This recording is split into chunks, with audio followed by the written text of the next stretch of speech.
We couldn't have dry land without water.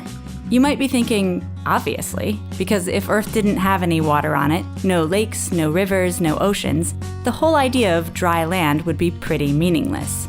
But that's not what I mean. I mean that without water, our continents simply wouldn't exist. Welcome to Minute Earth.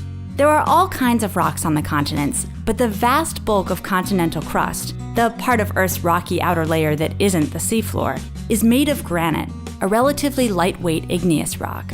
The lightweightness of granite is the whole reason continental crust can pile up way higher than the seafloor without sinking. But it's kind of surprising that so much of this low-density rock exists at all. That's because granite is made when rock deep in the planet melts and recools. But the stuff that's down there isn't like granite at all. It's way denser. So how does granite turn out so lightweight? Ironically, we're able to keep our toes dry thanks to what's happening beneath the ocean. This black crack here is a deep ocean trench, where two tectonic plates are colliding, and this one is sinking down into the planet. And here's where water comes in. Long ago, ocean water seeped into the seafloor and became part of the rock's mineral structure.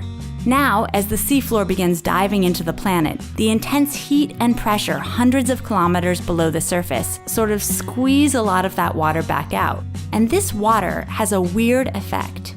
It lowers the melting temperature of the surrounding rock just enough to melt some of the lightest minerals, creating pockets of low-density magma. This buoyant magma makes its way up toward Earth's surface, eventually creating mountain chains of granite. Take a spin along the Ring of Fire and you can see these piles of new continental crust. For example, there's the Mariana Islands, Japan, and the Aleutian Islands.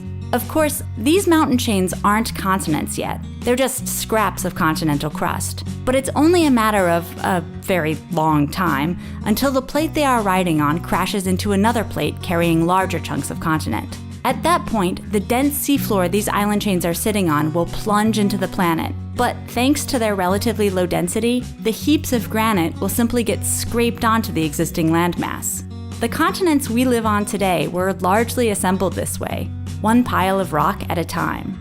In other words, it's thanks to our oceans that we can take our continents for granted.